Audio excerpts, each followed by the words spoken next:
Namaste everyone. I hope you're having a beautiful day. Sending you lots of love as always. I'm Ram, DNA Hacker. And in honor of Mental Health Awareness Month, being May Mental Health Awareness Month, I want to do a few videos for the rest of the month related to mental health. These are going to be posted throughout social media as well. You want to follow me at Rama's Rooted Tree throughout social media. And remember that very soon, this channel will be migrating to my brand channel, DNA Hacker Secrets. And that's what my program is called. You can get information below.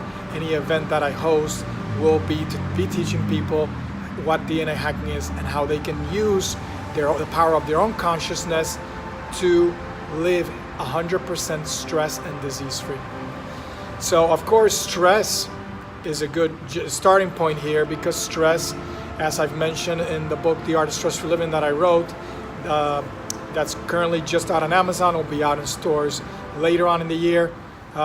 In that book, I discuss how stress is related to a number of conditions, and in particularly mental health.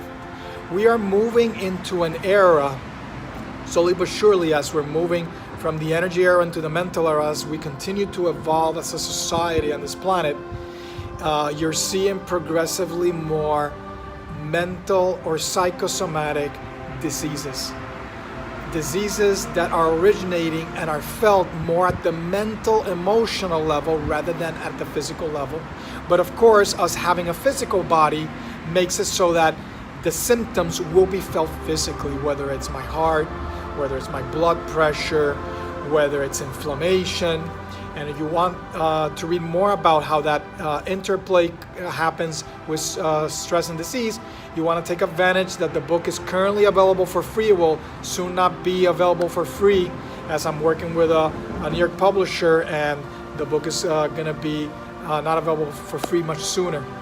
So you want to go to the link below and get that book for free. It doesn't cost you anything, or you can get an Amazon for charitable donation. So anxiety disorders. And so today I'm going to be talking about anxiety disorders, which are obviously related to stress. Stress exacerbates them, stress is related to them. And so there are a range of anxiety disorders that can have different levels of crippling effects on us, whether it's mentally, or it's emotionally, or physically. And these can be anything from a phobia, to obsessive compulsive disorder, to a panic attack, to generalized anxiety or acute stress. And more than likely, if you're watching this video, you've probably experienced one or more of those that I've just mentioned. So there is a way to actually break free from stress and anxiety. And of course, I don't teach how to be 100% stress and disease-free without having actually mastered it. I live 100% stress and disease-free, and I can teach you how to do that. And so the technique today is not something that I practice routinely. I have tested it to its effects.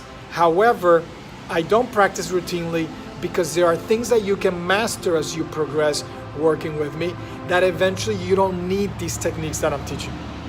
So these techniques are like little bandages, almost like a pill. It's a little treatment to kind of get you back in order. They're not really these are not intended for mastery.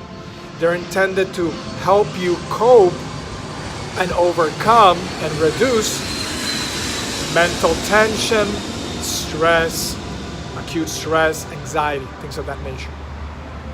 All right, as usual, I will be describing the technique. I want you to get into a good seated position, whether it's on the floor or on a chair. It's preferable to do it on the floor, and you want to make sure that wherever you're seated, you have good posture, dignified, shoulders roll back, head level with the spine. So we need to remember, before we do this technique, that why is it that we feel stressed? Why is it that we feel anxious? We give way too much control over thoughts that come and go. And if you were to work with me and we get to more advanced levels, you will realize that you are not the body, that you are not the thoughts.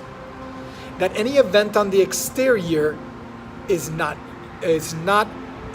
tied to your happiness, to your well-being. It should not dictate how you feel. You're giving the exterior thoughts that may come in and go, too much control, maybe somebody in your life, or what other people say. In essence, you can live without the worry and the burden of things that are passing and evanescing. They're not always there.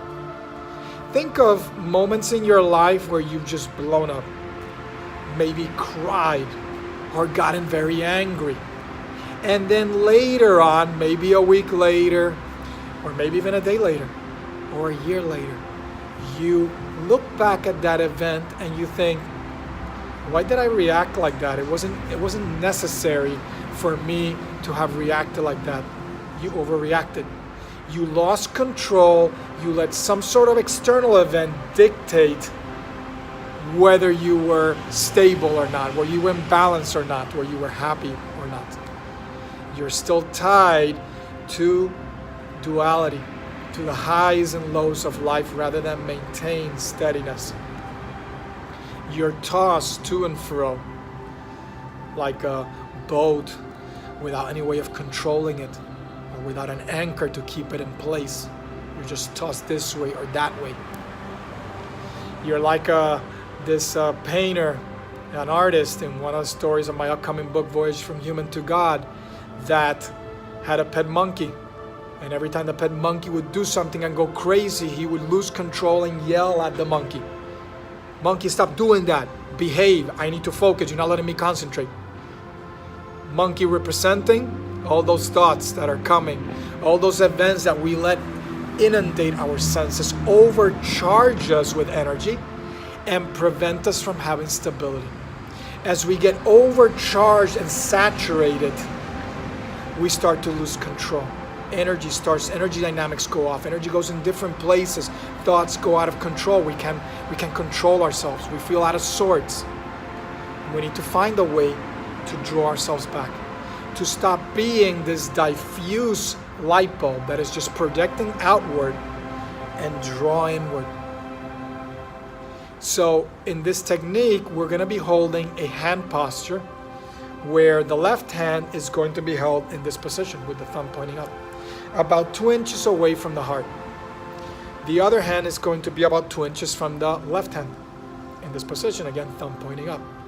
So the reason why you want to have the shoulders loose, roll back, and the arm, the elbows, you don't want to be like this. The reason why you want to have the hands like this is because it's causing you to draw your attention to something that you're doing, to the center here, to the heart area. And it's drawing it away from whatever it is in the exterior, your thoughts, anything that's causing burden, mental tension, anxiety, stress. It's really trying to draw you to the present, because it is only in the present that healing can occur. And oftentimes we think that we are in the present because we're busy doing work.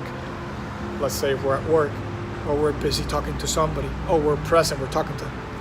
But when in fact we aren't present in the place that we need to be present, which is anchored in ourself, in our body, in our spirit, in our mind, in every sensation that is going on in my body, in my breath, having control and comfort in my own skin. And so bringing yourself to the present has an immense healing power, because rather than projecting your energy and consciousness out, you start drawing it in and drawing it in. This is why the practice of mindfulness or concentration techniques or meditation techniques can be so helpful for healing, because you're trying to train yourself to be present in the now, to be present into something as subtle as the breath, let's say, and avoiding yourself getting carried away by the waves of thoughts that come and go. It's in the future I'll be sharing a technique for insomnia, and the idea of this kind of waves or boats coming of thoughts that come, you acknowledge them and then you let them go, and then you bring yourself back to the present. It's extremely powerful to do that. So in honor of mental health awareness, I want to share with you this technique So I'm going to run you through it so that you can actually know the sequence, and then I'll do a couple of rounds of this, and then you can practice on your own. You can put the video again and try it at home, and then just kind of keep going at it. You want to practice it for about a maximum of 15 minutes if you can. You want to repeat it at least initially 2 to 3 times, and it's not that long. All right, get you in a comfortable seated position. First, just listen. We're going to run through this sequence. Again, left hand 2 inches away from the chest, heart level. Right hand 2 inches from the left, both thumbs pointing up. Your gaze should be not straight, but it should be on the tip of your nose. So it may look on the screen like my eyes are closed, but I'm actually gazing down at the tip of my nose. If that causes too much strain, you can just gaze somewhere out in the exterior. That's called a drishti, a focal point. Again, the goal here is to focus you on something that is not whatever is the source of the tension, the stress, the anxiety. The key here is that the moment you start feeling yourself getting out of sorts, losing yourself, feeling the panic coming on, or the obsessiveness, or the stress, or the anxiety, you want to catch it as quick as possible and do something to counter it, to get yourself back, to reel yourself in like a fishing rod. So if you cannot focus here, it's too much strain, gaze somewhere outward. The technique involves retention of breath on the initial phase. Ideally, retention of breath or kumbhaka should not be practiced until you've mastered inhale and exhale. And you may say, well, I know how to breathe. I inhale and exhale all the time. But that's not really what I mean. Inhaling and exhaling with control, where you're able to actually inhale and exhale, let's say for the same amount of time, or inhale for a set amount of time and exhale for another set amount of time. You start to gain control over the plasticity of the breath. You can extend it, you can shorten it, you can do a lot more things with it. And by doing that type of control, you start to gain control over the mind. You start to gain control over subtle energies that you're not aware of right now that exist in your consciousness and that permeate your body, and that you can draw them in and move them and concentrate them and project them and share them with others for healing, let's say. So this type of retention, I'm going to describe the technique as it should be practiced, but if you want to cut out the retention phase, you should cut out the retention phase on the initial portion, not the part where we're going to be tensing up the muscles. All right?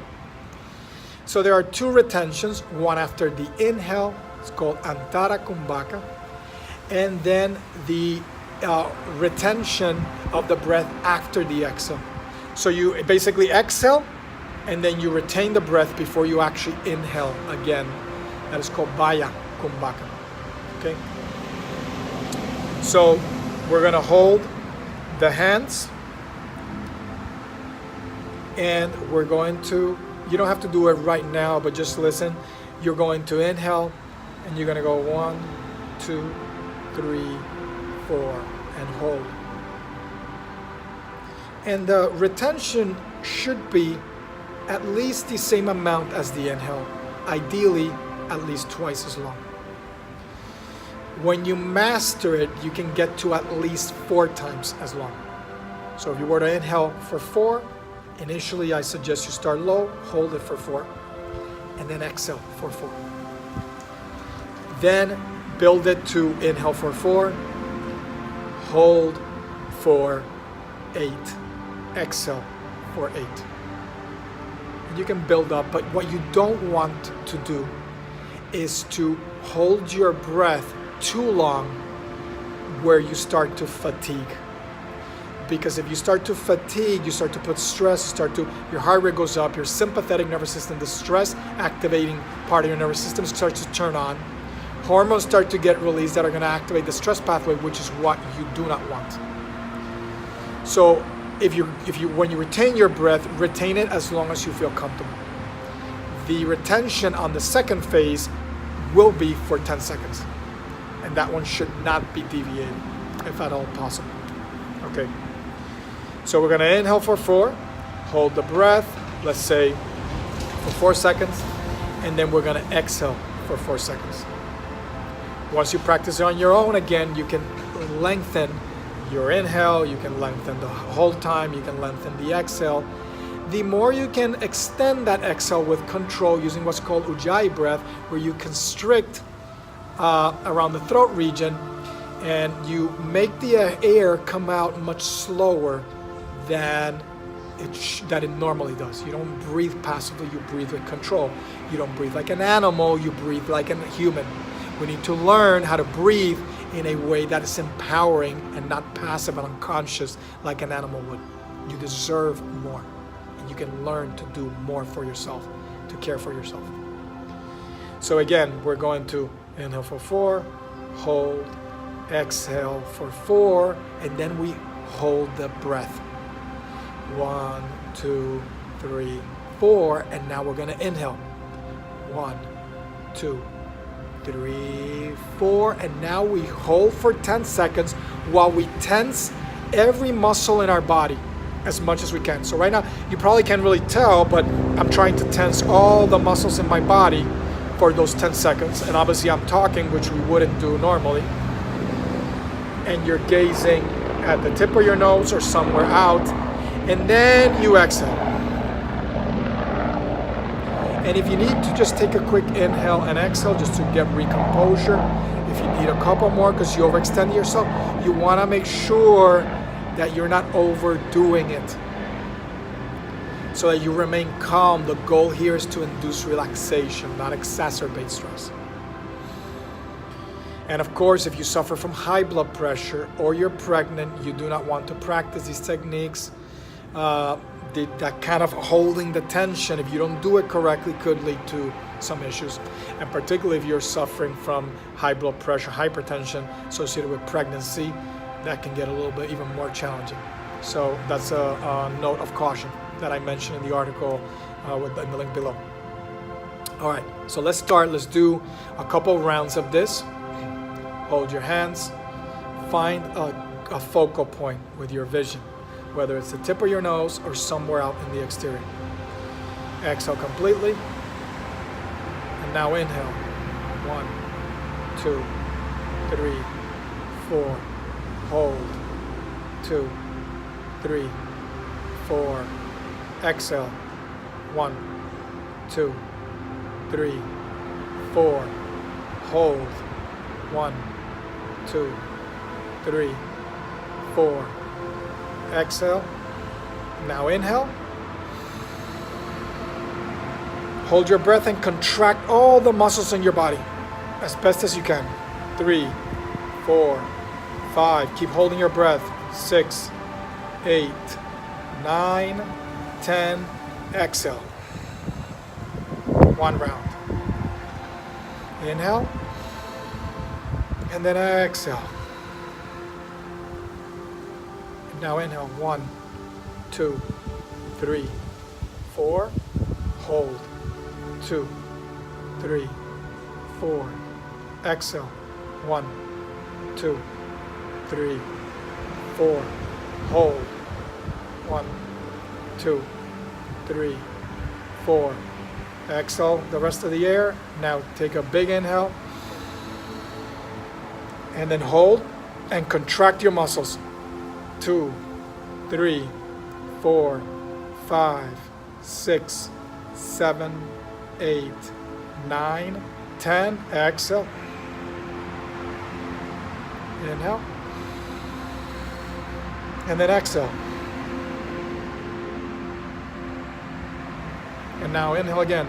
1, 2, 3, 4. Hold your breath. 2, 3, 4. Exhale. 2, 3, 4. Hold your breath. Again, keep that focus while you're holding the breath after the exhale. Somewhere in the space or your tip of your nose. Now exhale completely. Inhale. Hold your breath. Contract the muscles.